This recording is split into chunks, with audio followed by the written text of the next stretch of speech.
Porque falar de casamento na igreja, você tem que falar de sexo. Não abertamente, mas você usa um jeito para falar que é interessante, né? Que você consegue passar a sua mensagem, as pessoas acham divertido e elas acabam assimilando aquilo de uma maneira positiva para a vida delas, né? Na verdade, elas nem deveriam se sentir desconfortáveis, porque quase não fazem mesmo. O assunto não deveria nem incomodar. A gente quase não usa isso, então por que se sentir incomodado?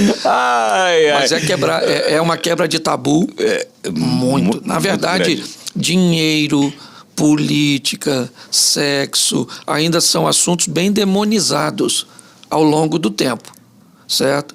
Hoje a igreja consegue trabalhar isso de uma forma um pouco mais confortável. Já teve alguma reclamação após um culto de, pastor, aquela piada, aquelas mais fervorosas, eu não gostei muito? Já teve? Já teve bastante.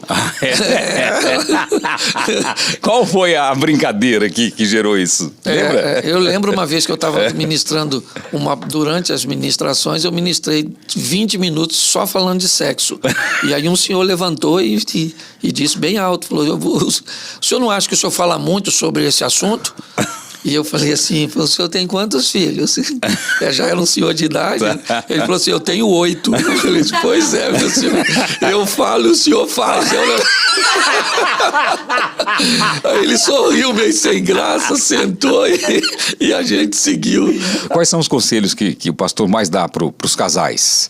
Aprenda a lidar com conflito de interesse. Talvez esse seja um dos maiores problemas. Tem diferença casal novo, casal já velho, como teve a diferença lá da imaturidade da Bíblia, do dinheiro, né?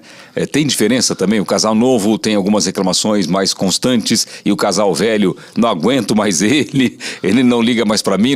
Quais são a maioria das reclamações que o pastor ouve?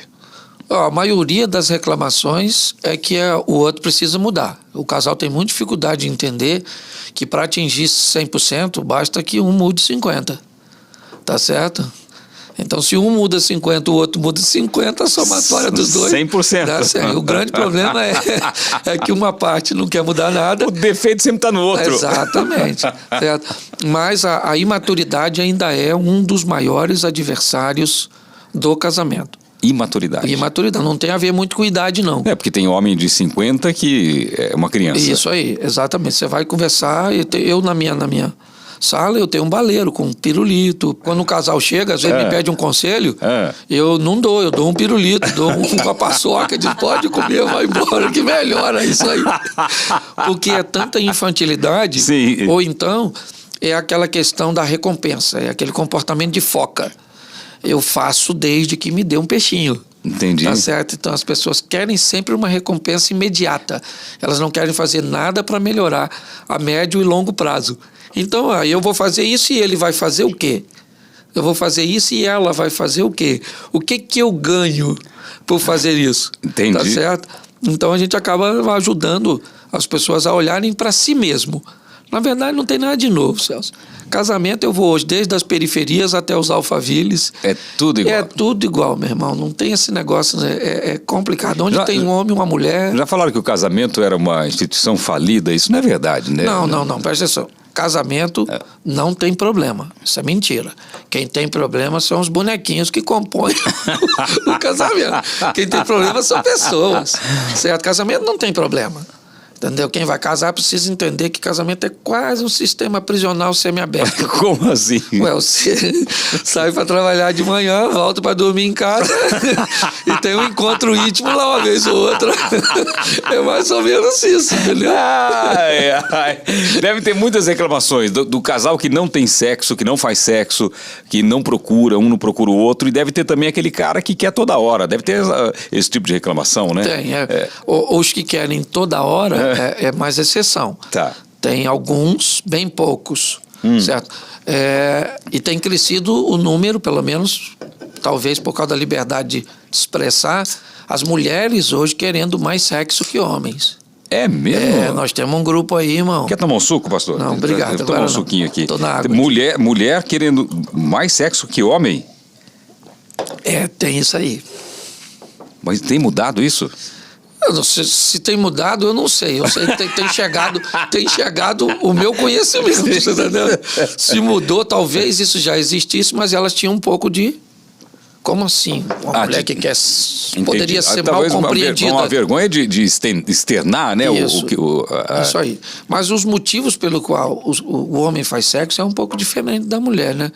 O homem, por exemplo, o que motiva o homem na maioria das vezes é o estresse, esse estresse superficial do dia a dia.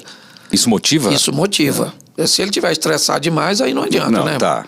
Mas esse estresse, peguei um engarrafamento, aconteceu isso, tive um aborrecimentozinho, e o cara fica meio... Pô, cara, a hora que chegar em casa eu vou tomar um calmante, né? Mas em contrapartida, o estresse do dia a dia impede que a mulher tenha um interesse por sexo. Por isso que há esse desencontro. Você está aqui e sua esposa está num ambiente estressante também dela. Quando vocês encontram, os dois estão estressados.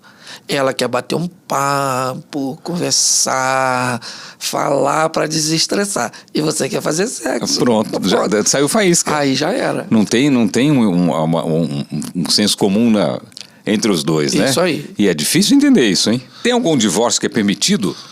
Existe isso, não? Segundo Jesus, o divórcio ele só acontece por causa da dureza do coração. Tá certo? Então Jesus diz que todo divórcio acontece por causa da dureza do coração. Então já existia divórcio naquela época? Sim. O Moisés, ele oferecia, né, a quem o procurasse a carta de divórcio. Foi essa a reclamação dos fariseus a Jesus. Mas espera aí, mas Moisés desde aquela época oferecia a carta de divórcio, como é que o senhor vem falando agora?